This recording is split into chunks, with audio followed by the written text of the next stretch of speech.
हरे कृष्णा। सभी का बहुत बहुत स्वागत है। आज हम 8वां अध्याय देखने जा रहे हैं। 8वें अध्याय का नाम है भगवत प्राप्ति। तो बहुत ही विशेष अध्याय है ये। मेरे आवाज के लिए क्षमा चाहूंगी आप लोगों से। बहुत खराब गला चल रहा है। तो मैं शेयर करती हूँ और उसके बाद मंगलाचरण करके हम तुरंत इस अध्याय को देखेंगे।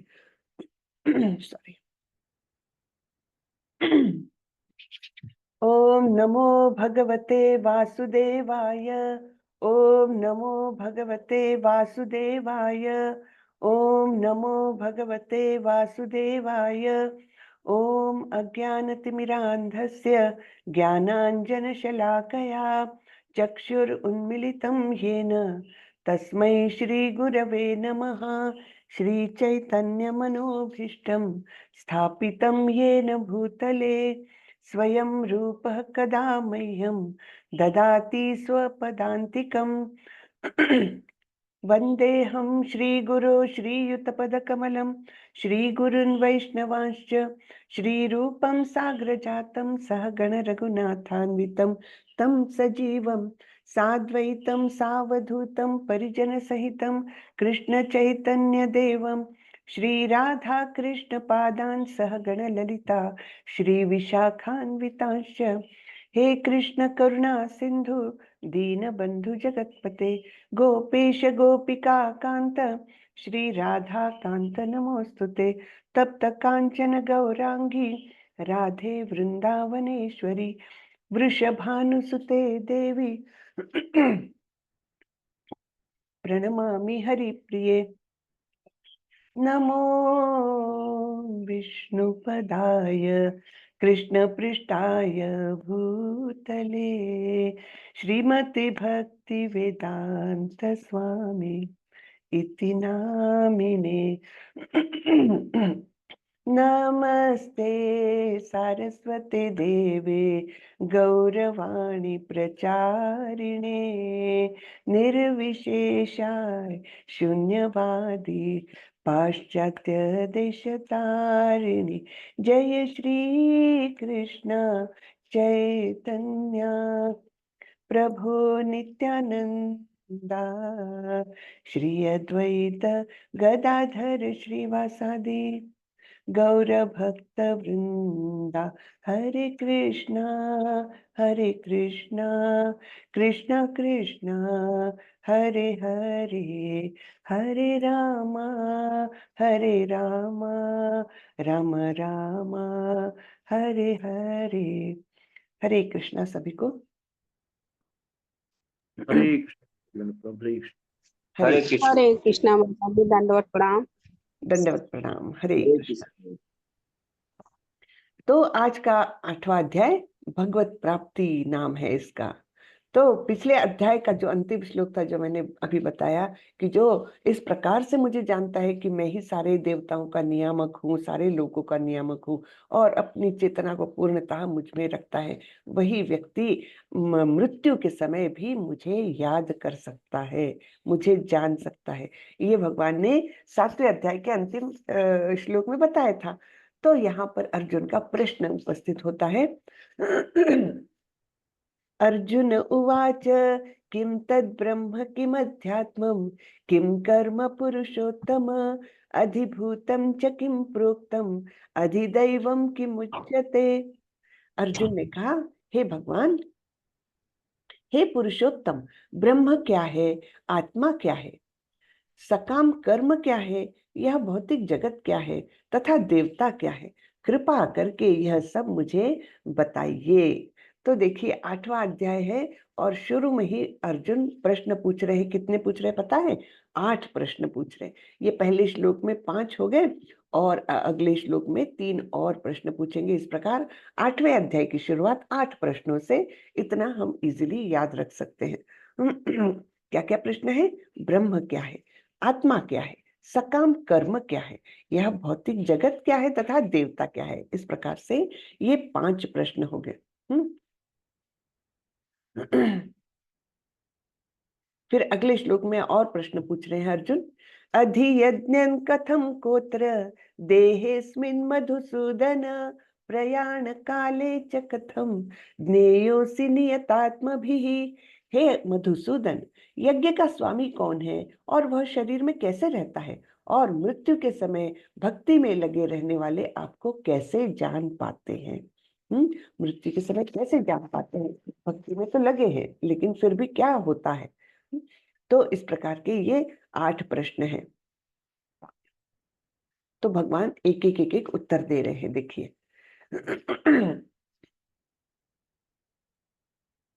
श्री भगवानुवाच अक्षरं ब्रह्म परमं स्वभावोऽध्यात्ममुच्यते भूतभावोद्भवकरो विसर्गः कर्म संधितः। भगवान ने कहा अविनाशी और दिव्य जीव ब्रह्म कहलाता है। ठीक है, तो हमारी आत्मा यानी ही ब्रह्म है, ब्रह्म कहा जाता है, क्योंकि आत्मा अविनाशी है और जीव है, दिव्य भी है, क्योंकि भगवान का अंश होने के नाते दिव्य भी है, और जीव, जीव यानी जीवात्मा, तो हमारी आत्मा जो है इन शॉर्ट ब्रह्म कहलाती है, और उसका नित्य स्वभाव अध्यात्म या आत्म कहलाता है। नित्य स्वभाव क्या है आत्मा का? कि आत्मा जानता है कि मैं भगवान का अंश हूँ, मैं भगवान का नित्य सेवक हूँ। ये जो ओरिजिनल स्वरूप है वो जो जानता है ना, उसका नित्य स्वभाव जो है वो अध्यात्म है। तो इस प्रकार से हमारा जो स्वरूप है वो है अध्यात्म। जीवों के भौतिक शरीर से संबंधित गतिविधि कर्म या सकाम कर्म कहलाती है।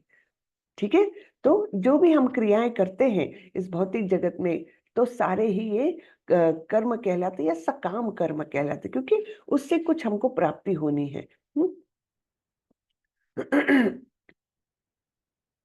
यहाँ पर हम थोड़ा सा पढ़ेंगे तात्पर्य में। श्रीला प्रभुपाद बोलते हैं ब्रह्म अविनाशी तथा नित्य है और इसका विधान कभी भी नहीं बदलता, किंतु ब्रह्म से भी परे पर ब्रह्म होता है।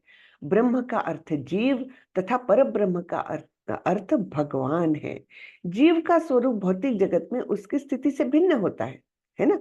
जीव का ओरिजिनल जो स्वरूप है वो उसकी भौतिक स्थिति में हम क्या है, किसी के बेटे हैं, किसी के पिता है, किसी के ये है वो है, इस प्रकार से हमारा भौतिक जगत में स्थान है, अलग अलग स्थान है। मैं धनवान हूँ, मैं गरीब हूँ, ये सब स्थान है, लेकिन जीव का ओरिजिनल स्वरूप जो है, जो स्वरूप है वो उसकी स्थिति से भिन्न है।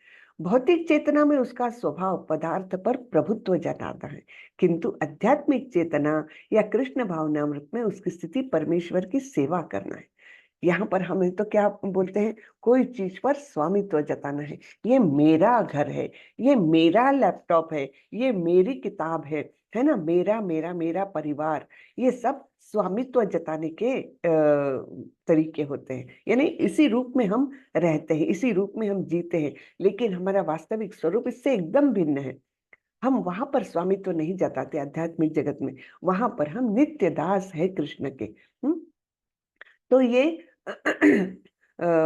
यानी भौतिक चेतना में उसका स्वभाव पदार्थ पर प्रभुत्व जताना है, किंतु आध्यात्मिक चेतना या कृष्ण भावनामृत में इसकी स्थिति परमेश्वर की सेवा करना है।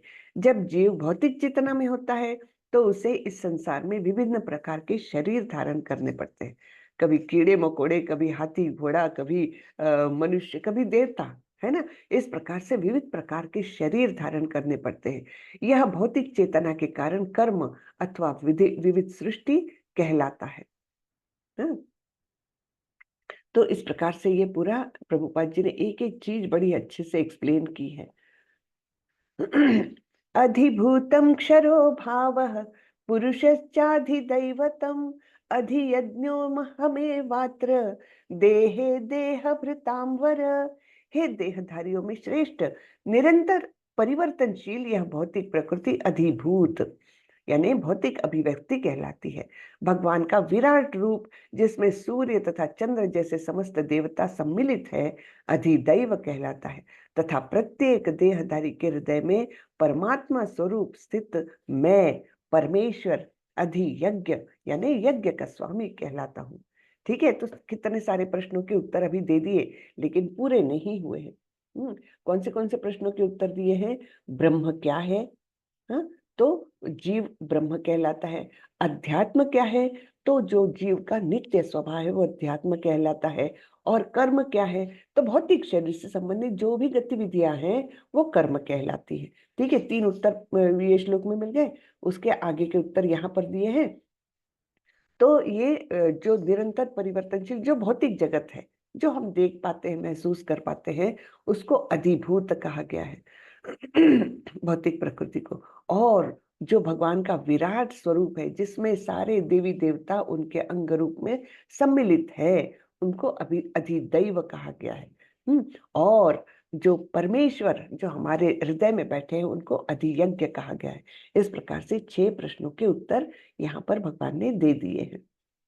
अंत काले च मामेव स्मरन् मुक्त्वा कलेवरं यः प्रयाति समद्भावं याति नास्तत्र संशयः। तो अब यहाँ से ये 5, 6 और 7 ये श्लोक बड़े ही सुंदर है। मैं चाहती हूँ आप लोग कंठस्थ कर ले इसको, 5, 6 और 7। ठीक है, तो यहाँ पर क्या बता रहे हैं भगवान, जो जीवन के अंत में जो केवल मेरा स्मरण करते हुए शरीर का त्याग करता है, वह तुरंत ही मेरे स्वभाव को प्राप्त करता है, इसमें रंच मात्र भी संदेह नहीं है। तो मृत्यु के समय का कितना बड़ा इंपॉर्टेंस है कि जो मृत्यु के समय भगवान का स्मरण करते हुए देह का त्याग करता है, वह निश्चित रूप से भगवत धाम जाता है। इसमें कोई संशय नहीं है, भगवान स्वयं बता रहे हैं। तो हमने इस पर चर्चा की थी, आप लोगों को अगर याद होगा। कोई मुझे बता सकता है इसके उदाहरण स्वरूप हमने किसकी कथा सुनी थी? इस श्लोक के उदाहरण स्वरूप कोई बता दे हैंड रेस करके, नए भक्तों में से। याद है इस श्लोक के बारे में एक कथा बताई थी बहुत भरत भरत जी। भरत महाराज नहीं है, दूसरे कोई। अजामिल जी। नहीं नहीं परीक्षित महाराज की। नहीं, हमने सुनी थी भीष्म पितामह की कथा कि अंत काल में उन्होंने किस प्रकार, उनको तो इच्छा मरण का वरदान था, तो युद्ध भूमि में शरशैया पर लेटे हुए जब कृष्ण सारे पांडवों को लेकर उनके पास आए, तो उन्होंने इच्छा जाहिर की कि आप मेरे समक्ष खड़े रहो। और इस प्रकार उनको समक्ष खड़े रखकर उन्होंने बहुत सुंदर स्तुति गाई उनके लिए। और तब उनको देखते हुए, उनका मुख में नाम लेते हुए उन्होंने देह का त्याग किया। तो ये कथा हमने सुनी थी इस श्लोक से जो जुड़ी हुई है। क्या है? जीवन के अंत में जो केवल मेरा स्मरण करते हुए शरीर का त्याग करता है, वह तुरंत मेरे स्वभाव को प्राप्त करता है। ठीक है, तो भीष्म पितामह को याद रखिए इस श्लोक के साथ। क्योंकि उनका एकदम एक उदाहरण, ज्वलंत उदाहरण है कि किस प्रकार उन्होंने अंतकाल वो अपने प्राणों को रोके रखे, है ना, रोक कर रखे थे कि जब कृष्ण सामने होंगे, जब मेरे मुख में उनका ही स्मरण होगा, उस समय देह को त्याग करूंगा। तो तुरंत से उनको तो परम गति प्राप्त हो गई। बराबर है ना? तो ये याद रखिएगा कि जो भगवान का स्मरण अंत काल में करता है, उसको निश्चित रूप से भगवत धाम मिलता है। इस श्लोक में कृष्ण भावनामृत की महत्ता दर्शित की गई है, महत्व दर्शाया गया है। देखिए इसमें भक्ति का, जो कोई भी कृष्ण भावनामृत में अपना शरीर छोड़ता है, वह तुरंत परमेश्वर के दिव्य स्वभाव यानी मद भाव, जिसे कह रहे भगवान, मद भाव को प्राप्त होता है। परमेश्वर शुद्धाति शुद्ध है, अतः जो व्यक्ति कृष्ण भावना भावित होता है, वह भी शुद्धाति शुद्ध होता है। स्मरण शब्द महत्वपूर्ण है। श्री कृष्ण का स्मरण उस अशुद्ध जीव से नहीं हो सकता जिसने भक्ति में रहकर कृष्ण भावनामृत का अभ्यास नहीं किया है। हाँ, तो अंतकाल में ऐसे ही नाम नहीं आता है मुंह में। जिसने अगर अभ्यास नहीं किया है तो उसको नाम स्मरण होगा ही नहीं। अतः मनुष्य को चाहिए कि जीवन के प्रारंभ से ही कृष्ण भावनामृत का अभ्यास करे। यदि जीवन के अंत में सफलता वांछनीय है तो कृष्ण का स्मरण करना अनिवार्य है। अतः मनुष्य को निरंतर हरे कृष्ण कृष्ण कृष्ण हरे हरे, हरे राम राम राम हरे हरे, इस महामंत्र का जप करना चाहिए। भगवान चैतन्य ने उपदेश दिया है कि मनुष्य को वृक्ष के समान सहिष्णु होना चाहिए, तरोर इव सहिष्णु ना। तो हरे कृष्ण महामंत्र का जप करने वाले व्यक्ति को अनेक व्यवधानों का सामना करना पड़ता है, तो भी इस महामंत्र का जप करते रहना चाहिए, जिससे जीवन के अंत समय कृष्ण भावनामृत का पूरा पूरा लाभ प्राप्त कर सके। तो ये है महामंत्र का बहुत सुंदर महत्व बताया है कि जो कृष्ण भावना अमृत हो जाएगा, जो भक्ति में रहेगा, उसी को अंत में याद आ सकते हैं भगवान, अन्यथा नहीं आ सकते।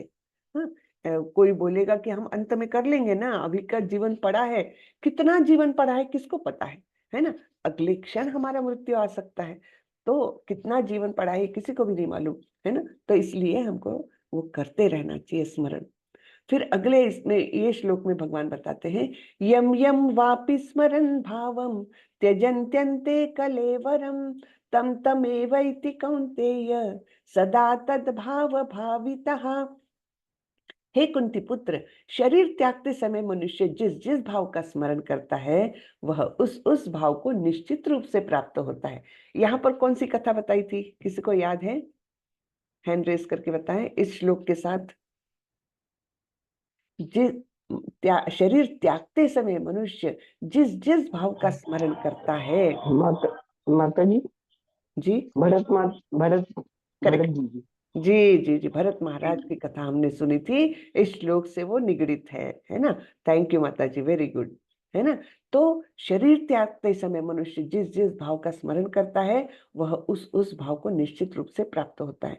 तो हमने देखा था कि किस प्रकार भरत महाराज जो इतने बड़े महान त्यागी थे, इतने महान भक्ति के मार्ग पर बहुत ज्यादा अग्रसर हो गए थे, उनकी भाव की स्थिति आ चुकी थी, और उन्होंने अपना पूरा राज परिवार त्याग करके जंगल में आकर के कुटिया में रह करके वो अपना वो भजन का मतलब जो भी आध्यात्मिक विधियां हैं वो करने में लगे रहते थे। और किस प्रकार उनको एक हिरण के बच्चे से आसक्ति हो गई, अपने ही घर में रखा, उसकी जान बचाई थी, उस घर में रखा और उसके लालन पालन पोषण में वो लगे रहे।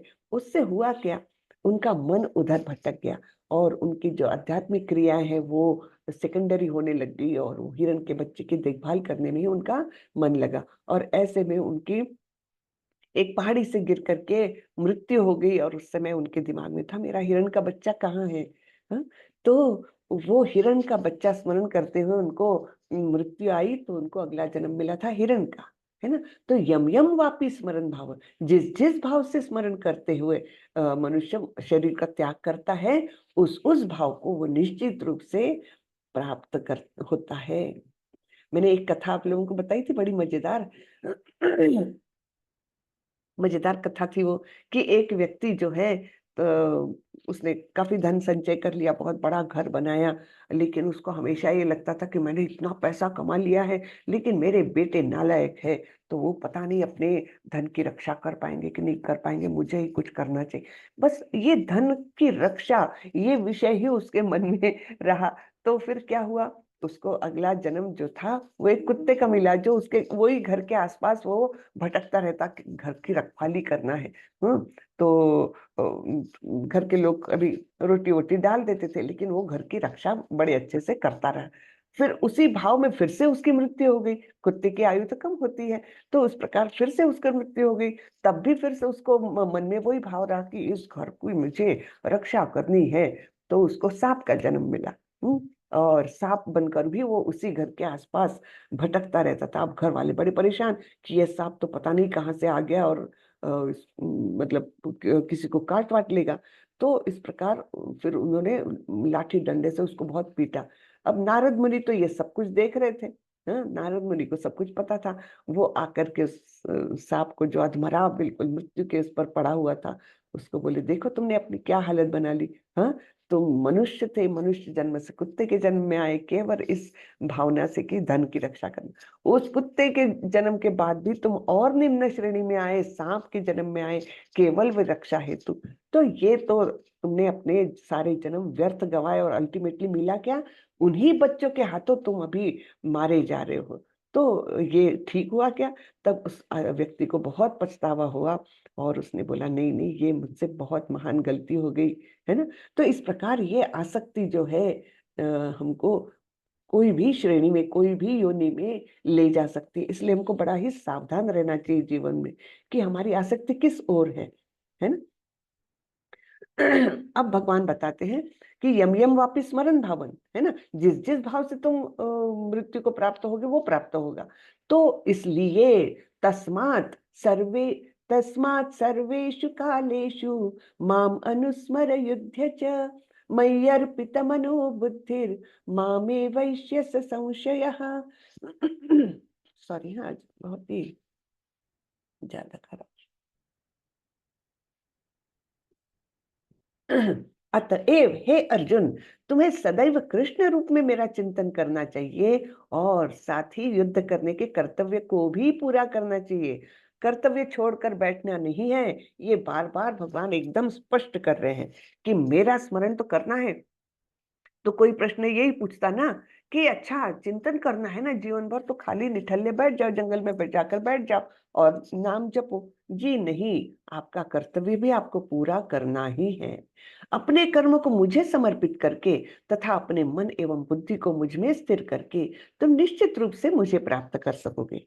तो क्या, कैसे जीवन जीना है?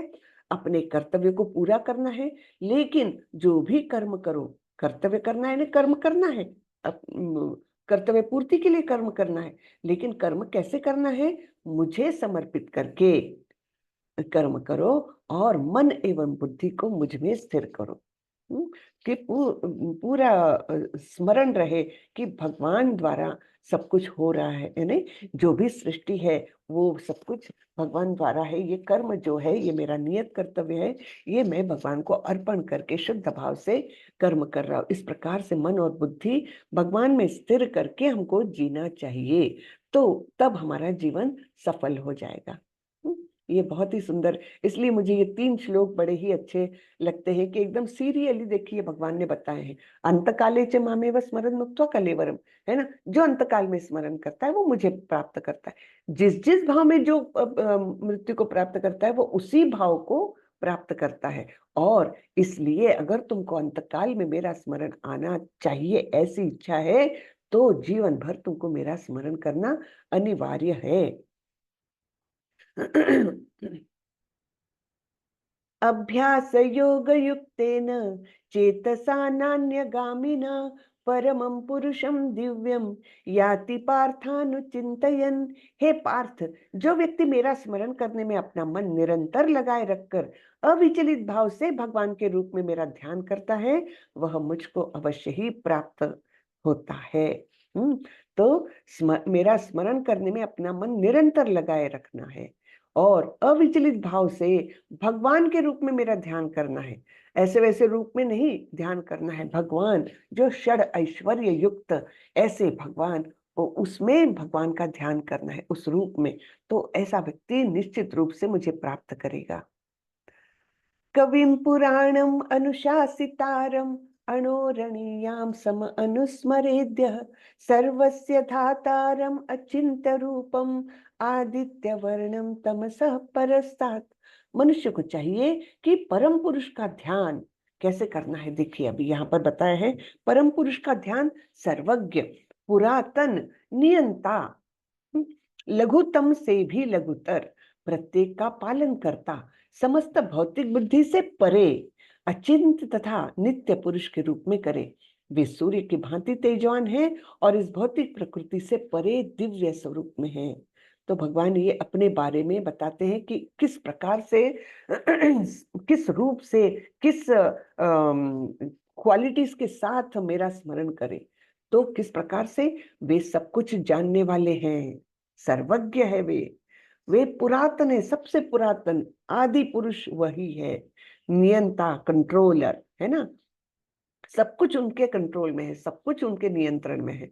लघुतम से भी लघुतर, आप कोई भी छोटी से छोटी चीज इमेजिन करो, मॉलिक्यूल, आइटम, कुछ भी इमेजिन करो, उससे भी छोटे स्वरूप के भगवान हो सकते हैं। हाँ, लघुतम से भी लघुतर, सबसे छोटे हो सकते हैं। हाँ, प्रत्येक के पालन करता, हम सबके पालन करता कौन है? चींटी से लेकर देवताओं से लेकर सारे प्राणियों के पालन करता भगवान है। समस्त भौतिक बुद्धि से परे, हम जो बहुत अहंकार करते हैं, मैं तो बहुत बुद्धिमान हूँ, तो सारे भौतिक बुद्धि से वे परे हैं। बुद्धि से हम भगवान को नहीं जान सकते, केवल भक्ति के माध्यम से ही हम जान सकते हैं, है ना।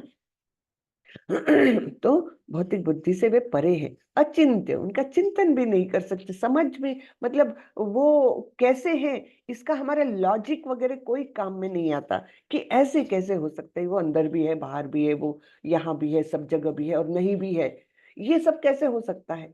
तो उसके लिए लॉजिक हमारा काम नहीं करता, वे अचिंत्य है, लॉजिक से परे हैं तथा नित्य पुरुष के रूप में करे।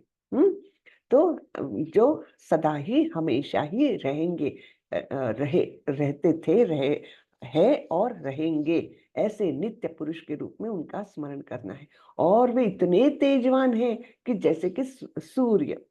अब यहाँ पर फिर से हमको जो जानकारी है उसकी उपमा दे रहे हैं भगवान, है ना, सूर्य की भांति, क्योंकि सूर्य हमको मालूम है केवल तेजवान है, बहुत तेजवान है बोले तो हमको पता नहीं चलेगा, इसलिए उपमा दे रहे हैं कि सूर्य की भांति तेजवान है, क्योंकि सूर्य का तेज हम जानते हैं और इस भौतिक प्रकृति से परे दिव्य स्वरूप में है।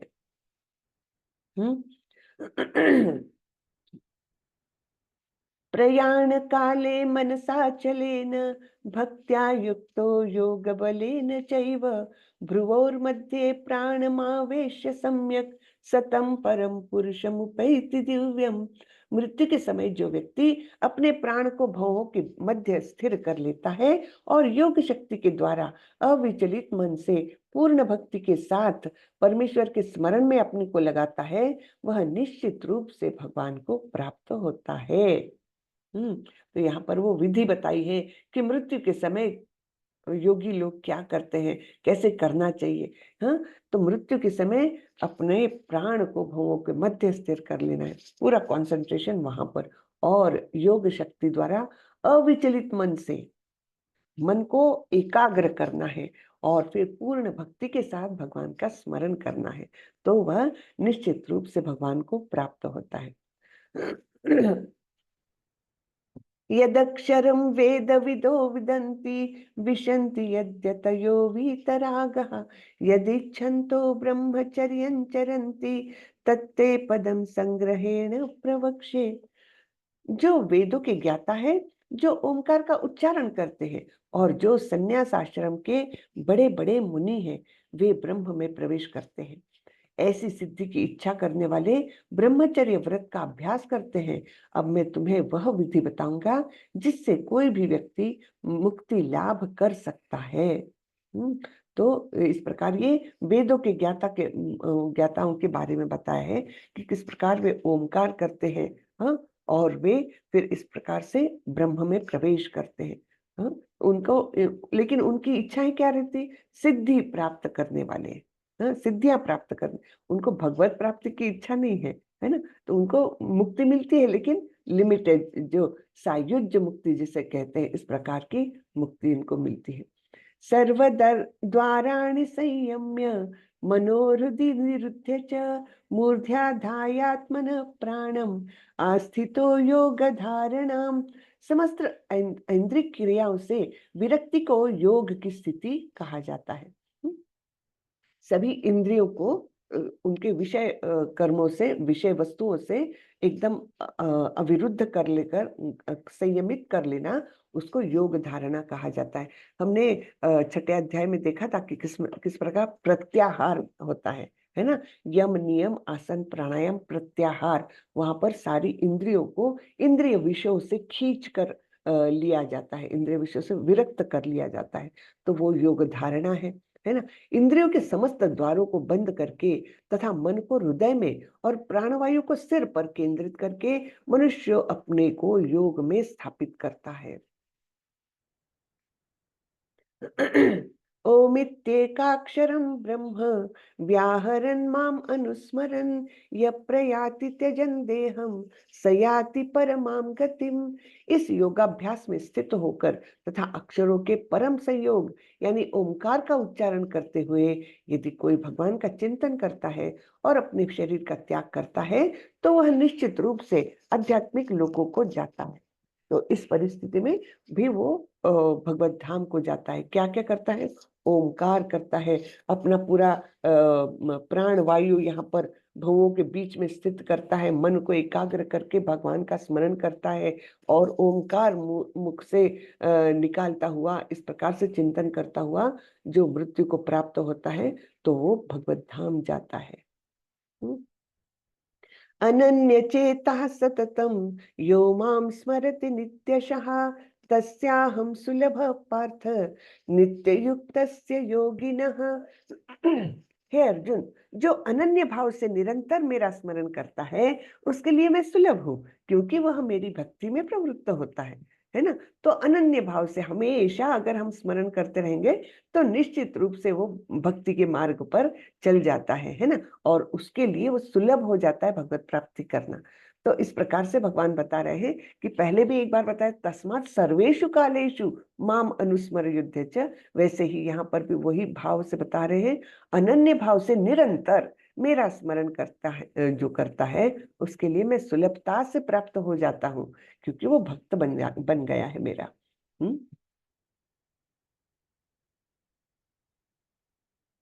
मामुपेत्य पुनर्जन्म दुःखालयम शाश्वतम नाप्नुवन्ति महात्मानः संसिद्धिं परमां गतः। तो मुझे प्राप्त करके महापुरुष जो भक्ति योगी है कभी भी दुखों से पूर्ण इस अनित्य जगत में नहीं लौटते, क्योंकि उन्हें परम सिद्धि प्राप्त हो चुकी है। दुखों से पूर्ण इस अनित्य जगत में, ये भगवान डिफाइन कर रहे हैं हमारे भौतिक जगत को जहां पर हम जेल में बंद हैं। तो कैसा है ये जगत? दुखों से पूर्ण है और अनित्य है। तो जो भक्ति योगी है वे फिर से यहाँ पर नहीं आते, क्योंकि वे तो परम धाम प्राप्त कर चुके होते हैं। हाँ? तो परम धाम यहाँ पर हम थोड़ा सा ऊपर जाकर के पढ़ेंगे कि यहाँ पर इसके बारे में हमने पहले भी चर्चा की है। हाँ, तो जो भी भक्ति में लगता है तो वो किसी ना किसी एक रस से भगवान से जुड़ता है। भक्ति यानी क्या? प्रेम भाव, भगवान से रिश्ता जोड़ना है, प्रेम का रिश्ता जोड़ना है। तो प्रेम ये रस 5 मुख्य रस है, उनके बारे में यहाँ प्रभुपाद जी ने लिखा है कि एक तो है शांत भक्त। शांत रस में एक भक्त जुड़ सकता है जो उदासीन रहकर भक्ति में युक्त होते हैं। इसका उदाहरण दिया जाता है वो गायों का। गाय एकदम अत्यंत शांत भाव से भगवान के चरणों में शरण जाती है। फिर दास्य भक्त जो दास के रूप में भक्ति में युक्त होते हैं, इनका उदाहरण है हनुमान जी, है ना। ये सब बातें हम एक बार डिस्कस कर चुके हैं, लेकिन मैं सिर्फ आप लोगों को रिमाइंड करने के लिए फिर से करती हूँ। तो दूसरा रस है दास्य भाव का, जिसमें एकदम दास बन करके भगवान की सेवा करने में अपना सब कुछ समझना है ना। केवल भगवान की सेवा करना, यही उद्देश्य जीवन का। तो इस प्रकार से जो है हनुमान जी का उदाहरण हम देखते हैं। फिर तीसरा है सख्य भाव, जो सखा रूप में भक्ति में युक्त होते हैं, जैसे अर्जुन। तो वो मित्रता का रिश्ता जोड़ दिया था उन्होंने, और इस प्रकार वे भक्त बन गए थे। फिर चौथा है वात्सल्य भक्त, जो माता पिता की भांति भक्ति में युक्त होते हैं। तो यशोदा मैया, नंद बाबा, ये सब वात्सल्य रस से भगवान से जुड़े हुए थे, तो इस प्रकार से वे भक्ति में आए थे। और माधुर्य भक्त जो परमेश्वर के साथ दाम्पत्य प्रेमी की भांति भक्ति में युक्त होते हैं। तो इसका उदाहरण होता है गोपियों का या राधा रानी का। इस प्रकार से माधुर्य रस में मीराबाई का, है ना। ये सारे माधुर्य रस में भगवान से जुड़े हुए थे। तो जब हम भक्ति में जाते हैं तो स्वभावता ही, स्वाभाविक रूप से ही कोई ना कोई एक रस ऐसा प्रमुख निकल के आता है कि उस रस में हम भगवान से जुड़ने का प्रयत्न करते हैं। ठीक है ना। तो शुद्ध भक्त इनमें से किसी में भी, यानी किसी रस में भी परमेश्वर की प्रेमा भक्ति में युक्त होता है और उन्हें कभी नहीं भूल पाता, जिससे भगवान उसे सरलता से प्राप्त हो जाते हैं। कितनी सुंदर विधि है, देखिए, है ना, कि हम भगवान से कोई तो प्रेम में रिश्ता बना लेते हैं, और इस प्रकार उस रिश्ते के कारण हम कभी एक सेकंड को भी भगवान को भूल नहीं पाते। जिस प्रकार शुद्ध भक्त क्षण भर के लिए भी भगवान को नहीं भूलता, उसी प्रकार भगवान भी अपने शुद्ध भक्त को क्षण भर के लिए भी नहीं भूलते। हाँ, तो ये एक बहुत भक्ति की खासियत है कि केवल भक्त ही उनका स्मरण नहीं कर रहा है, भगवान भी स्मरण कर रहे हैं, भगवान भी रेसिप्रोकेट कर रहे हैं।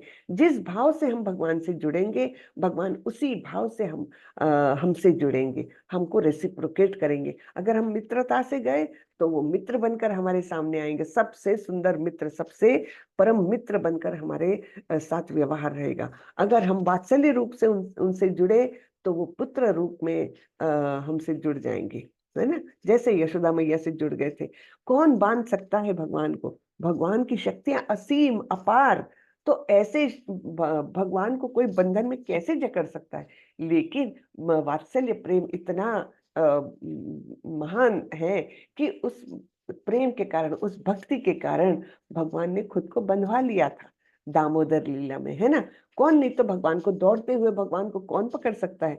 लेकिन इस प्रेम के कारण भगवान ने अपने आप को पकड़वा लिया, अपने आप को सजा दिलवाई, सब कुछ किया, केवल वो प्रेम को रेसिप्रोकेट करने के लिए, है ना। तो ये बड़ी सुंदरता है भक्ति की, है ना। तो हरे कृष्ण कृष्ण कृष्ण हरे हरे, हरे राम राम राम हरे हरे, इस महामंत्र के कीर्तन की कृष्ण भावना भावित विधि का यही सबसे बड़ा आशीर्वाद है। कितना सुंदर वाक्य लिखा है। ये महामंत्र ऐसा वैसा महामंत्र नहीं है, हाँ। ये, इसके साथ हम एक रिश्ते में भगवान से जुड़ जाते हैं अपने आप ही। तो ये विधि का आशीर्वाद है हमारे ऊपर, अगर हम इस मंत्र का जप करते हैं तो। मामुपेत्य पुनर्जन्म दुःखालयम शाश्वतम नाप्नुवन्ति महात्मानः संसिद्धिं परमागतः। तो ये हम श्लोक देख चुके हैं। मुझे प्राप्त करके महापुरुष जो भक्ति योगी है कभी भी दुखों से पूर्ण इस अनित्य जगत में नहीं लौटते, क्योंकि उन्हें परम सिद्धि प्राप्त हो चुकी है।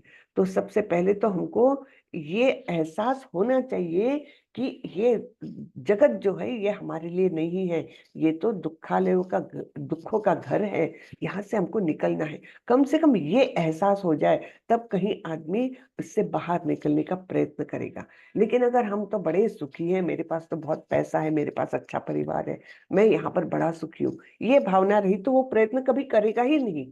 लेकिन हमको ये सब, हम अगर आजू बाजू में देखते हैं तो इस बात का बिल्कुल एहसास होता है कि यहाँ पर हर एक कोई किसी ना किसी दुख से पीड़ित होता है। आज आज जरा सा सुख में है तो कल निश्चित रूप से आएगा। वो दुख और सुख आते ही जाते रहते हैं। वो सुख भी कैसा रहता है? केवल दुख से थोड़े से हट गए तो सुख मानते हैं हम, है ना। तो दुख तो वैसा ही रहता है, थोड़े से हम हट गए, थोड़ा सा उसमें रिलीफ मिला तो अब हमको लगता है हम सुखी हैं। वैसा नहीं होता, दुख तो हमेशा ही इस जगत का नित्य नियम है। कि ये दुखों से पूर्ण है, भगवान स्वयं बता रहे हैं, हमको कुछ उसमें सोचने की बात ही नहीं है ना। चूंकि यह नश्वर जगत जन्म जरा तथा मृत्यु के क्लेशों से पूर्ण है, अतः जो परम सिद्धि प्राप्त करता है और परम लोक कृष्ण लोक या गोलोक वृंदावन को प्राप्त होता है, वह वहां से कभी वापस नहीं आना चाहता।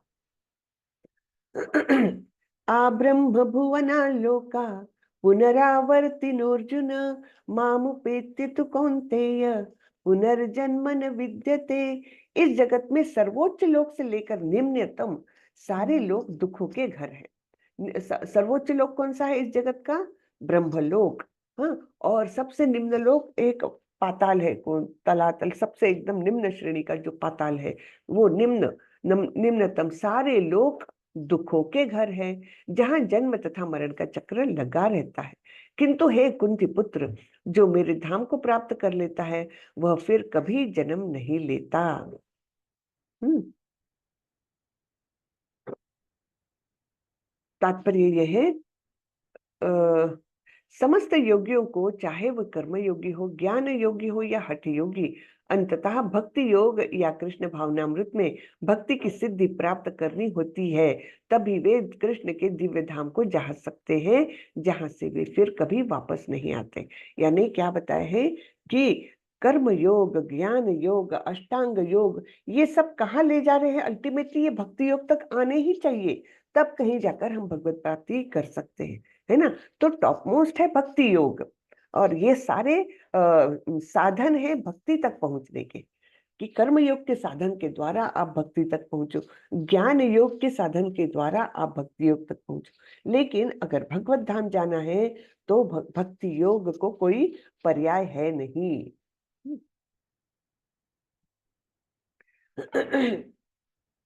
सहस्रयुग पर्यन्तम अहर्यद ब्रह्मणो विदुः रात्रिम युग सहस्रांताम तेहो रात्र विदो जनः।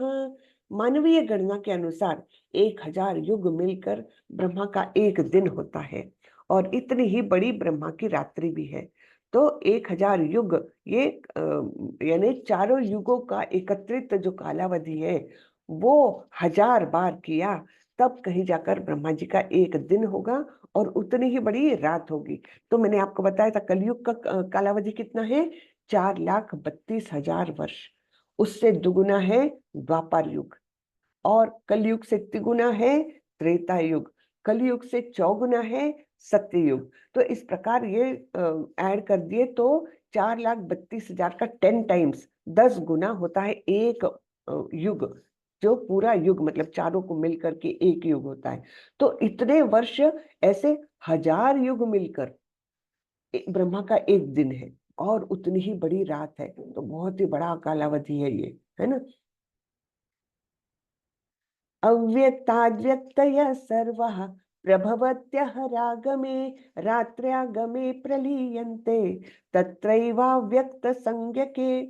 तो ब्रह्मा के दिन के शुभारंभ में सारे जीव अव्यक्त अवस्था से व्यक्त होते हैं।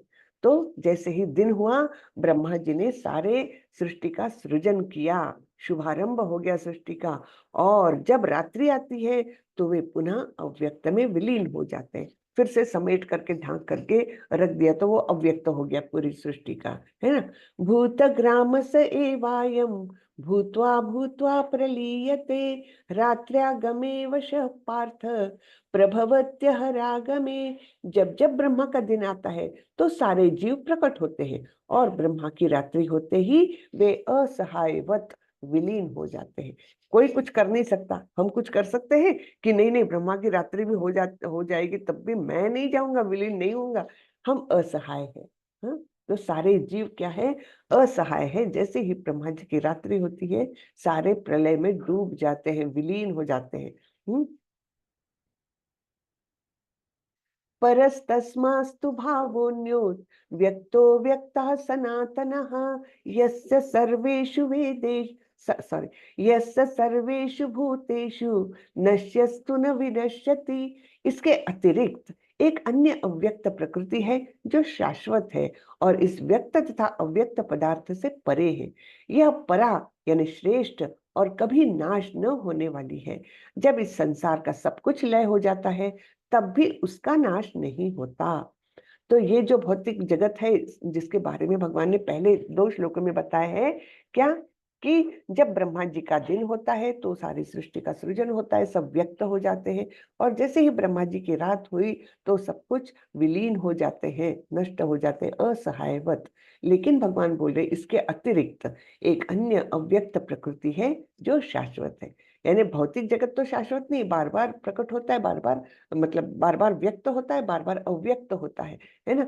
लेकिन ऐसे इससे भी परे एक अन्य प्रकृति है जो शाश्वत है और उसका नाश नहीं होता, व्यक्त तथा अव्यक्त पदार्थ से भी परे है।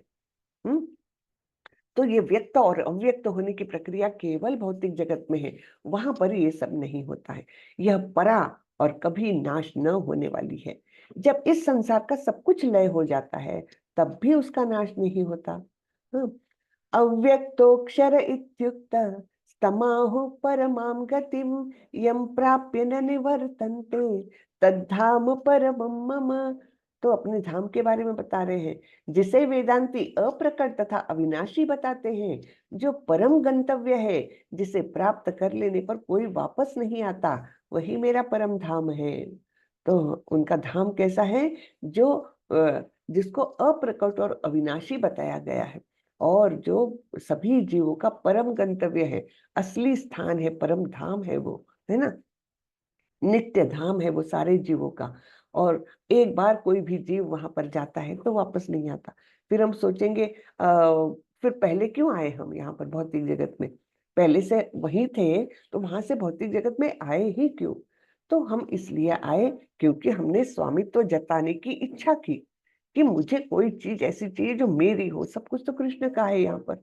तो भगवान ने इसलिए भौतिक जगत निर्माण कर दिया। वास्तविक ये भी सब कुछ भगवान का ही है, लेकिन यहाँ पर ये भावना हमारे मन में है कि ये मेरा है, ये मेरा क्षेत्र है, ये मेरा घर है।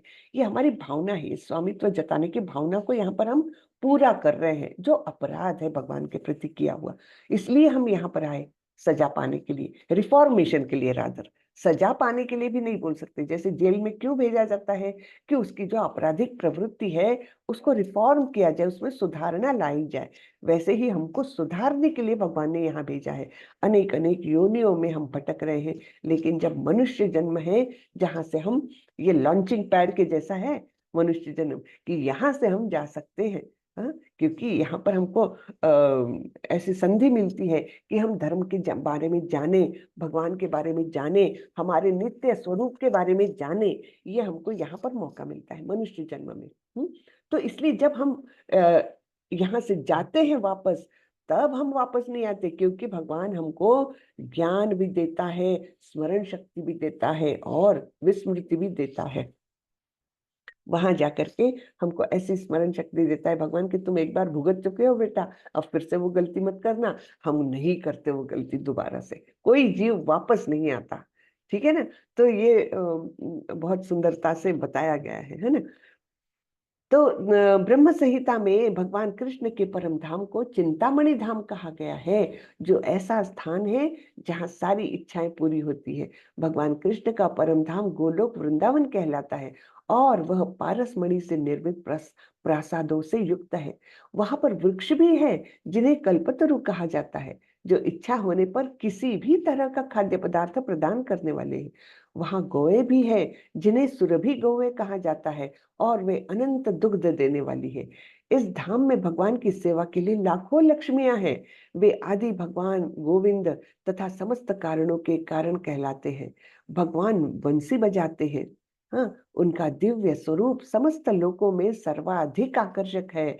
उनके नेत्र कमल दलों के समान है, और उनका शरीर मेघों के वर्ण का है। वे इतने रूपवान हैं कि उनका सौंदर्य हजारों कामदेवों को मात करता है। वे पीत वस्त्र धारण करते हैं, उनके गले में माला रहती है, और केशों में मोर पंख लगे रहते हैं।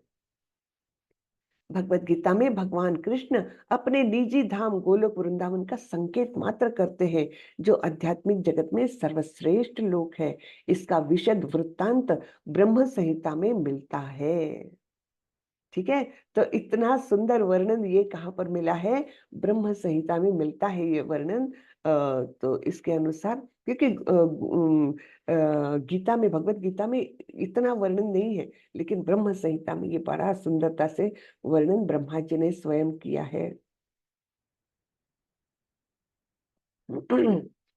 पुरुषस्य परः पार्थ भक्ता लभ्यस्त्वनन्यया, यस्यान्तःस्थानि भूतानि येन सर्वमिदं ततम्। भगवान जो सबसे महान है, अनन्य भक्ति द्वारा ही प्राप्त किए जा सकते हैं। यद्यपि वे अपने धाम में विराजमान रहते हैं, तो भी वे सर्वव्यापी है और उनमें सब कुछ स्थित है। हाँ, तो रहते हैं वे, नित्य धाम उनका वही है, वहां रहते हैं, फिर भी सर्वव्यापी है, फिर भी सब जगह पर है। और उनको प्राप्त करना केवल अनन्य भक्ति द्वारा ही पॉसिबल है, अन्यथा नहीं। केवल भक्ति के द्वारा पॉसिबल है। यत्र काले त्वनावृत्तिम आवृत्तिम चैव योगिनः प्रयाता यान्ति तं कालम वक्ष्यामि भरतर्षभ।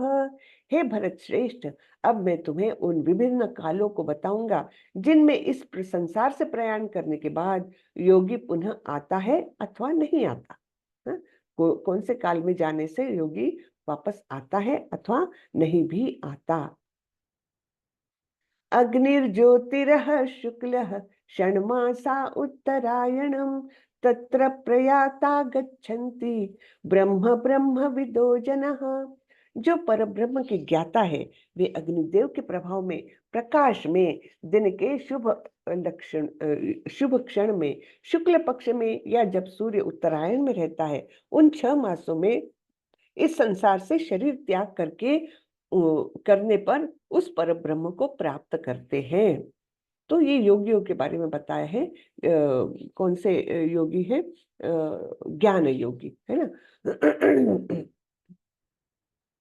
तो वे लोग ऐसे समय में शरीर का त्याग करते जब वो प्रकाशमान रास्ता रहता है, हाँ? प्रकाश में, दिन में, शुक्ल पक्ष में या उत्तरायण में, इस प्रकार से वो उस समय में शरीर का त्याग करके परब्रह्म को प्राप्त करते हैं।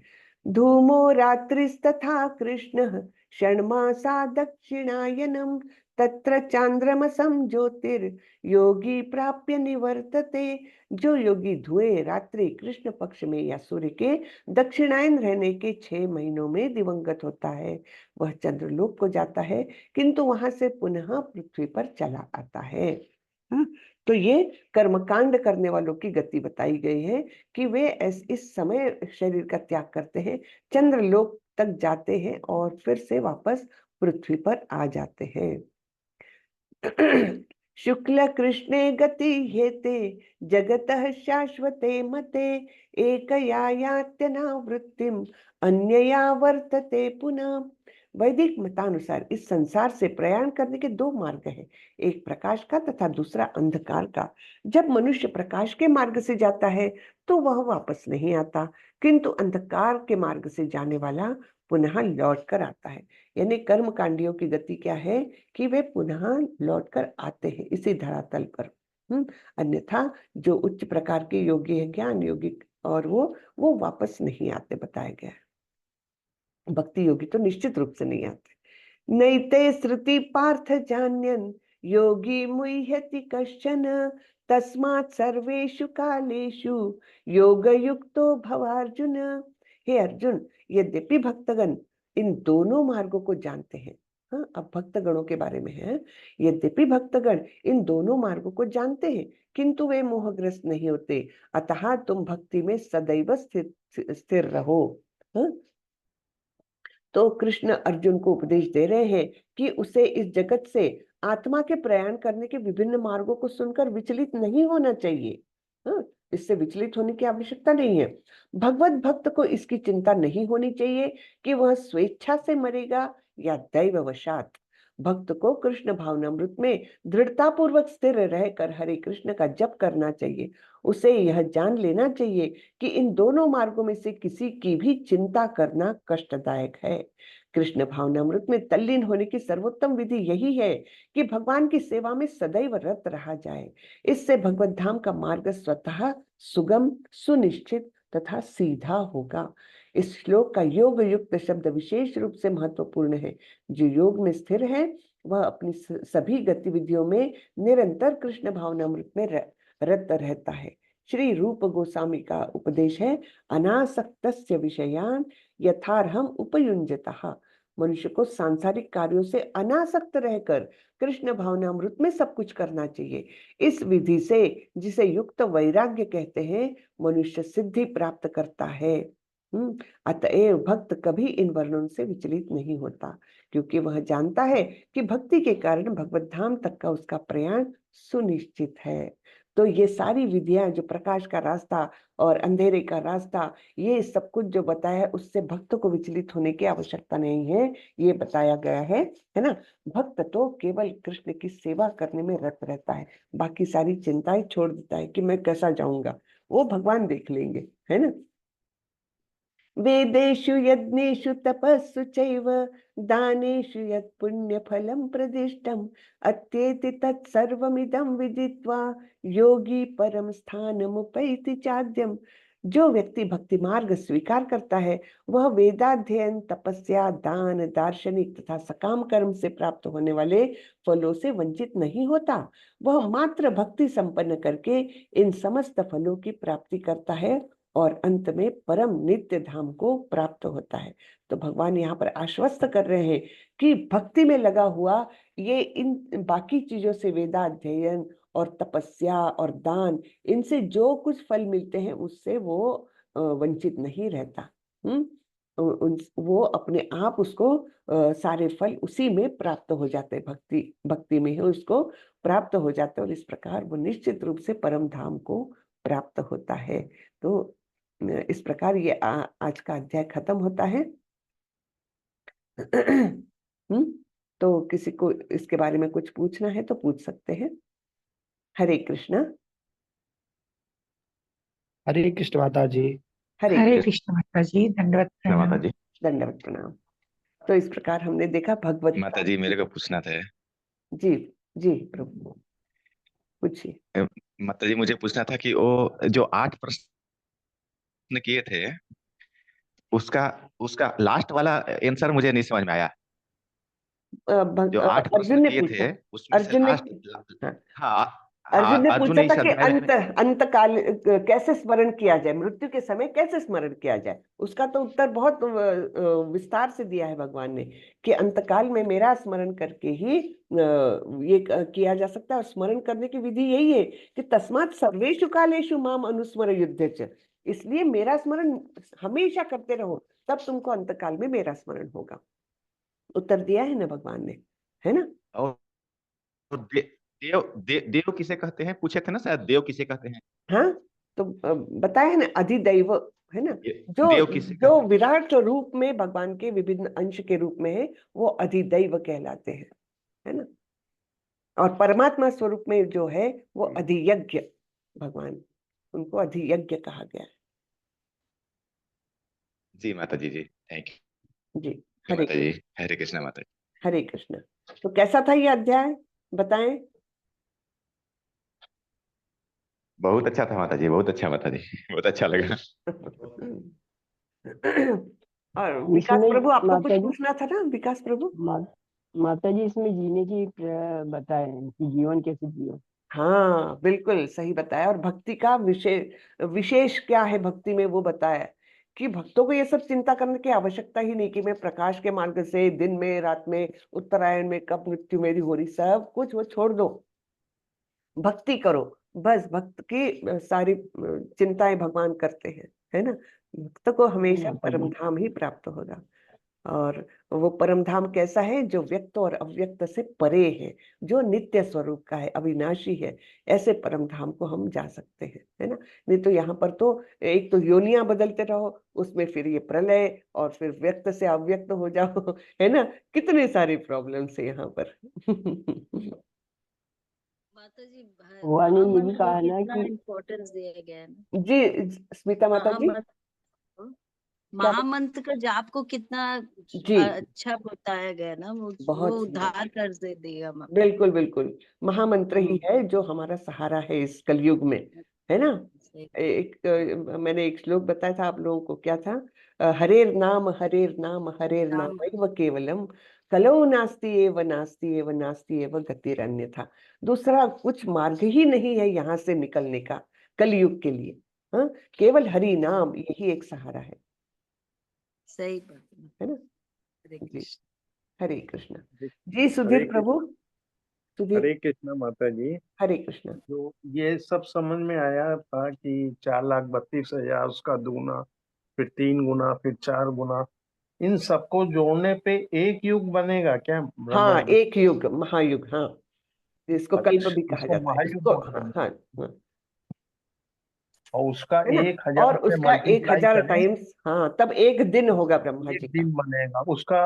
उतना ही और जोड़ दें तो वो उनका रात होगी। एक रात बन जाएगी, है ना। हाँ हाँ, ऐसे 100 वर्ष एक दिन तक एक रात। उनकी आयु रहती है। और और हर 100 वर्ष, तो इसमें कैलकुलेशन 360 दिन से गुणा करा जाएगा, है 365 हाँ के जो दिन। हम लोग लूनार वो पकड़ते हैं ना, सोलार नहीं पकड़ते हैं, तो लूनार 360 आता है मेरे ख्याल से। ऐसे हाँ, 365 दिन मानते हैं, लेकिन इससे चंद्रमास। हाँ 360 से मल्टीप्लाई करने पे उनका 1 वर्ष आएगा ब्रह्मा हाँ जी का। हाँ। फिर माता जी, ये जी माता जी जी बोले प्रथम बार भगवान ने गीता का जो उपदेश दिए थे सूर्य भगवान को दिए थे जी कितना 12 करोड़ 43 लाख वर्ष पहले ना। हाँ, ऐसे तो 1200 ये लाख वर्ष पहले, हाँ 12 करोड़ दिखा रहा था ना, उसमें 12 करोड़ 43 लाख वर्ष हाँ पहले। जी और अभी 5,000 साल पहले दिए, मतलब लगभग ये बताया जा रहा है कि 20 लाख साल पहले ये पृथ्वी पर आई है। हाँ पृथ्वी आई है। जी और जी 5,000 साल पहले इनको दिया गया, तो मतलब ये जी कम से कम इतिहास ये बताता है 20 लाख साल पुराना है, ये हाँ, हमारा। पृथ्वी पर आया हुआ ज्ञान है ये। हाँ फिर वो नष्ट हाँ। हो गया क्योंकि परंपराएं नष्ट होती गई, तो अच्छा इसलिए अच्छा, फिर हाँ। दोबारा से, है ना।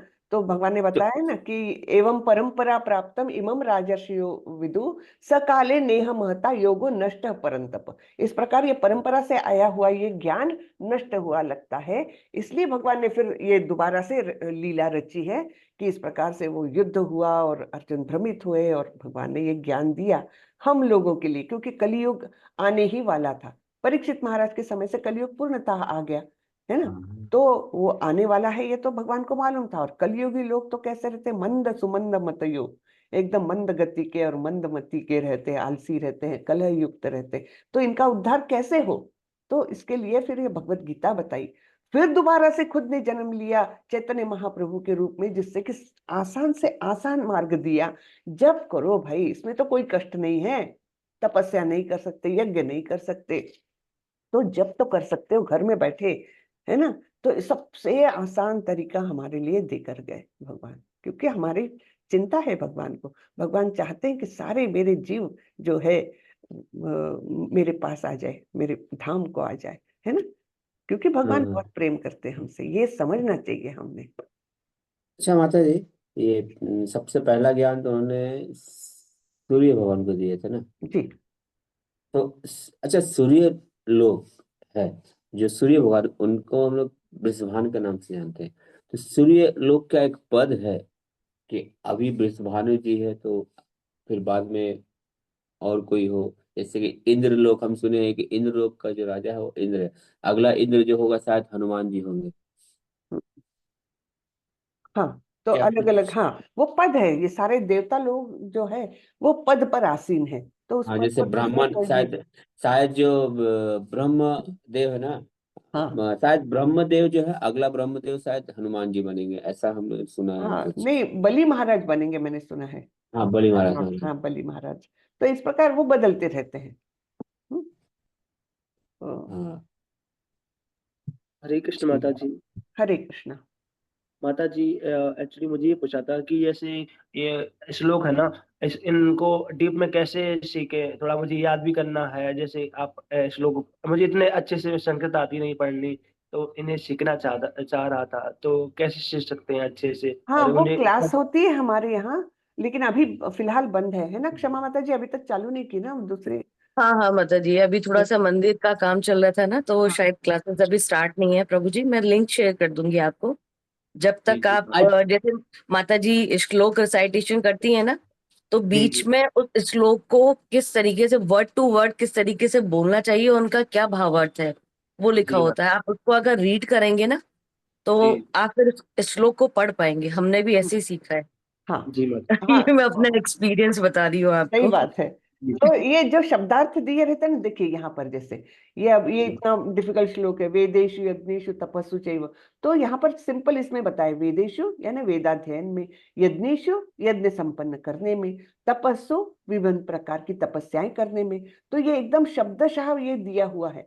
तो ये इनका संधि विग्रह भी यहीं पर मिल जाता है। हाँ, जी यत माता पुण्य फलम प्रतिष्ठम, तो यत यानी जो, पुण्य फलम पुण्य कर्म का फल, प्रदिष्टम सूचित। तो इस प्रकार से यह हम संधि विग्रह कर करके पढ़ सकते हैं। फिर प्रैक्टिस करेंगे तो वो स्पष्ट रूप से हम बोल सकते हैं, है ना। जी माता तो आपके पास ये है, किताब है प्रभु? जी। नहीं, मैं बता जी, मैंने मंगाई थी, लेकिन उसके पेज की क्वालिटी बड़ी बेकार, मतलब ऑनलाइन मैंने मंगाई थी, तो उसकी अच्छा पेज की क्वालिटी ठीक नहीं है। एक्चुअली मुझे मतलब मंदिर से लेनी थी, मैं अच्छा। मंगवाना चाह रहा था। मैं और लिंक शेयर कर दूंगी प्रभु जी, तो आप वहां पे ऑर्डर कर दीजिएगा मंदिर से, तो आपको मंदिर से कोरियर आ जाएगा, प्रसाद भी आएगा मंदिर का उसके साथ साथ, जी है ना। मैं जी लिंक माता शेयर जी, जी। मैंने हाँ, ऑनलाइन लिंक ऑर्डर शेयर की कर थी देना ग्रुप फिर। में, तो हम लोग भी ले पाएंगे। हाँ अरे जी। मैं माता जी, ग्रुप में डाल मैंने दूंगी। ऑनलाइन ऑर्डर की थी फ्लिपकार्ट हाँ से, तो उधर पेज की क्वालिटी अच्छी नहीं थी हाँ थोड़ी, हाँ हाँ। इसलिए। जी, इसलिए अच्छा मैंने माता जी, cancel किया। प्रश्न हम लोग नहीं सॉल्व कर पा रहे, वो क्वेश्चन आता ही नहीं है, सिर्फ आंसर्स के ऑप्शंस आते हैं। मतलब लेवल 2 हो, लेवल 1, कहीं भी, मतलब अभी नहीं तो नहीं नहीं। नहीं प्रभु जी लेवल 1 पे नहीं जाना है अभी। अभी उस पे काम चल रहा है, अभी प्रॉब्लम सॉल्व नहीं हुई है। आप लेवल 2 मल्टीपल चॉइस क्वेश्चन करके एक ऑप्शन आएगा, वहां पे जाना है आपको। हिंदी लेवल 2 मल्टीपल चॉइस, वहां पे प्रश्न उत्तर आ रहे हैं, है ना। वहां पे आप कल भी सॉल्व हम करिए, बहुत डायरेक्ट ट्राई लेवल करे 2 पर नहीं जाइए। हुआ। और लॉगिन फिर से लेवल करिए ना, सब आपने हाँ कल हाँ बताया था। हाँ, लॉगिन लॉग आउट करने के बाद लॉगिन किया, उसके बाद हाँ, भी प्रश्न नहीं, सिर्फ ऑप्शन ही आ रहे 4, और ये लेवल सभी 2 के साथ वाले पर प्रभु जी, या लेवल 1 वाले पर? लेवल 2 वाले पे। क्षमा माता जी, चेक करिए ना जरा। हाँ, मैं चेक करती हूँ, क्योंकि मैंने अभी 4-5 लोगों ने मेरे को कल मैसेज किया था, तो मैंने उनको शो किया था, तब तो हो रहा था प्रभु जी। ठीक है, हम आज वो हिंदी मल्टीपल ऑप्शंस वाला जो है ना, उस पार्ट को सेलेक्ट करके करके देखेंगे आगे, अगर नहीं हाँ, होगा फिर मैं। भक्ति शास्त्री लेवल 2 हाँ मल्टीपल चॉइस हिंदी, इस पे हाँ आप हाँ। इस कोर्स को इन करिएगा, वहां पर आपका ये कोर्स इन हो जाएगा। फिर चैप्टर वाइज आप क्विज कर सकते हैं, और फिर भी लॉगिन का अगर आप जो कोई। बोल रहे हैं, जी, लॉगिन का जो लिंक है वो पहले वाला जो लेवल 1 में दिए तो वही लिंक है, या फिर दूसरा लिंक मैं रहेगा, ग्रुप क्योंकि में उनको। डालती हूँ प्रभु जी लेवल 2 का हाँ लिंक। हाँ हाँ हाँ लॉगिन आईडी पासवर्ड से आप डालेंगे, फिर लेवल 2 का कोर्स चूज करेंगे। कोर्स चूज होने के बाद आपके मल्टीपल चॉइस क्वेश्चंस आ जाएंगे फिर चैप्टर वाइज। हाँ हाँ, ठीक ठीक ठीक। ठीक है, अगर कोई भी डिफिकल्टी हो तो आप मेरे को मैसेज कर दीजिएगा। ठीक है। और आज एक दोपहर में 2 बजे से कुछ था ना, वो क्या कोर्स एक नया जो 2 घंटा 3 घंटा का सदाचार, सर। हाँ हाँ हाँ हाँ हाँ हाँ, सदाचार। भक्ति सदाचार सदाचार वाली क्लास होगी आज। हम्म। और मैंने कल ग्रुप है में ना? देखिए मंदिर मंदिर का वीडियो शेयर किया है, कल जो मंदिर का फंक्शन हुआ था गोवर्धन महाराज जी वाला और हाँ गौशाला वाला, मैंने ये हाँ दोनों ग्रुप में डाले हुए हैं, आप लोग प्लीज देखिएगा। बहुत सुंदर तरीके से मंदिर का फंक्शन हुआ था। और मैं मंदिर काफी रेगुलर अच्छा चीजें है। डालती रहूंगी, आप लोग देखते रहिए, ग्रुप में बने रहिएगा बस। बस बस ठीक है। और कल हरे 4 तारीख को सुबह में बच्चे लोग का स्टार्ट हो रहा है नया क्लास, तो उसको घर से भी ज्वाइन कर सकते हैं ना, हाँ मतलब। हाँ, कल नया हाँ वो चालू हो रहा है, नया उसके बैच लिए शुरू हो सब रहा है, जी नया जी बैच जी। है। तो आप हाँ, अच्छा याद दिलाया आपने। आप सभी लोग कोशिश करें कि आपके जो निकटवर्ती है, परिवार वाले या मित्र, हाँ, उन लोगों ज्यादा को। से ज्यादा लोगों को आप शेयर करिए ये लिंक, और लोगों को बोलिए कि रजिस्टर करके ज्वाइन कर ले, है ना। हमने तो लगभग 100-200 लोगों को शेयर कर दिया, अब पता नहीं वेरी कल से गुड, कितना बनेगा। Very good. 100-200 में से एक आध भी ज्वाइन हुआ तब भी हाँ, सक्सेसफुल है, क्योंकि लोग हमारे ज्वाइन घर नहीं पे करते हैं। हमारे घर में 2 बच्चे हैं और वाइफ है, वो लोग ज्वाइन करेगी कल से। वेरी गुड, बहुत अच्छे प्रभु, बहुत अच्छे, कल सो ही हैप्पी। हम लोगों ने कृष्ण मतलब लड्डू गोपाल को लेके आए घर में, तो क्या पूजा वूजा बात है, करा। बहुत बधाई, बहुत बधाई, बहुत सुंदर। हरी बोल हरी बोल। बहुत अच्छे। आप ये देखिए ना, आप कृष्ण भगवान की भक्ति कर रहे हैं तो भगवान की कृपा है आपके ऊपर, हम्म। क्योंकि हाँ, जितना आप 1+1 करते जाएंगे ना, उतना आपको इसका वो मिलेगा, भगवान आपको कहीं ना कहीं आपको इस चीज का वो देंगे। हम तो लोग बस पहले 1+1 एक। करते जाना है, क्योंकि पैसा तो लग नहीं रहा है क्लासेस करने में, हाँ, सिर्फ कुछ भगवान भी। की भक्ति के लिए आपको प्रोत्साहित करना है लोगों को। हाँ, बिल्कुल। हम हरे एक कृष्ण। वर्ष से सोच रहे थे करेंगे करेंगे, लेकिन क्लास कभी करने का मौका ही नहीं मिल पा रहा था, कभी रात को सोचते थे, कभी सुबह में, तो होता नहीं था। लेकिन इस बार ठान गए थे नहीं, सुबह से करना है तो सुबह 6 बजे को कर लेते, बट कभी कभी लिंक फेलियर की वजह से नहीं हो पाता है, क्योंकि वो ट्रेवलिंग में रहते हैं, सुबह में 6 बजे 5:30 बजे निकल जाते हैं ऑफिस के लिए। तो अच्छा। फिर हाँ, 200 किलोमीटर का ट्रेवलिंग करने के बाद फिर अरे ऑफिस बाप रे। पहुंचते हैं। अच्छा, कहाँ पर, हाँ, कहाँ ट्रेन से ट्रैवल कर। कोलकाता जाना पड़ता है, अच्छा अच्छा। आसनसोल इधर से एरिया से, तो अरे रेगुलर बाप, आना जाना करना पड़ता है। अरे बाप रे। तो उसी पीरियड में लिंक कभी कहीं फेल हो जाता है, ट्रेन में हाँ, रहते हैं, तो फिर नहीं कंप्लीट हो पाता है। तो रिकॉर्डिंग सुन लिया करिए आप। हाँ, रिकॉर्डिंग, हाँ हाँ, काफी अच्छा लगता है। हम लोगों ने देखिए कृष्ण भगवान का मतलब महिमा बोलिए कि 1 वर्ष पहले से हम लोग भी स- सभी कुछ खाते थे, बट सब बंद कर दिए। अभी यहाँ ऐसा स्थिति कि लहसुन प्याज भी हम लोग पिछले दो क्या तीन बात माह है, से बहुत भगवान की ये, बहुत फिर इतने रैपिडली आप सारा अगर चीज कर रहे हैं बंद है। तो बहुत हाँ, भगवान की कृपा है आप पर, निश्चित रूप से कृपा है, नहीं तो इतने जल्दी कोई नहीं कर पाता है। अब तो ये बना रहे तो मेरी बिल्कुल वाइफ जो बिल्कुल। है वो तो पूरा एकदम ठान कर रखी थी कि लाना है तो लाना है। हम लोग सोचे कि एकादशी के दिन लाएंगे, लेकिन संभव नहीं हुआ, तो कल जाकर के फिर तो बाजार कल से। तो बहुत अच्छा दिन था, बहुत ही अच्छा दिन था ना। हाँ तो हाँ, कल ही हम लोग यहाँ पर सीतारा भवन मंदिर है, काफी बहुत बड़ा मंदिर है, तो उसमें ही इनका प्राण प्रतिष्ठा भी कराए, मतलब जो भी पूजा पाठ करा के लिया है। वेरी गुड, अब आज से तो बहुत अच्छे प्रभु, बहुत अच्छे। ठीक है माता जी। जी, श्री कृष्ण। चलिए तो जय श्री- आज का सेशन यहीं हरे खत्म कृष्ण माता करते जी। हैं। जी। माता जी, एक्चुअली मुझे एक प्रश्न होता था कि जो लेवल आगे होंगे उसमें आप ही अध्ययन कराओगी आगे जो लेवल होंगे या लेवल 3 या और नहीं, आगे मोस्टली नहीं रहूंगी मैं नहीं रहूंगी लेवल 3 में, और कोई जी टीचर्स रहेंगे। माता जी। हाँ। हरे कृष्ण माता जी। हरे कृष्ण हरे कृष्ण हरे कृष्ण। हरे कृष्ण। चलिए तो हरे कृष्णा माता जी, दंड प्रणाम। दंडवत प्रणाम। तो चलिए हम आज का सेशन खत्म करते हैं। वांछा कल्पतरोभ्यश्च कृपा सिंधुभ्येव च पतितानां पावनेभ्यो वैष्णवेभ्यो नमो नमः। अनंत कोटि वैष्णव वृंद की जय। श्रीला प्रभुपाद की जय। हरे जय। कृष्णा सभी को। हरे हरे कृष्ण माता कृष्णा, दंडवत दंडवत प्रणाम। प्रणाम। हरे दंडवत कृष्ण माता जी, हरे दंडवत कृष्ण प्रणाम। हरे हरे कृष्ण। कृष्ण।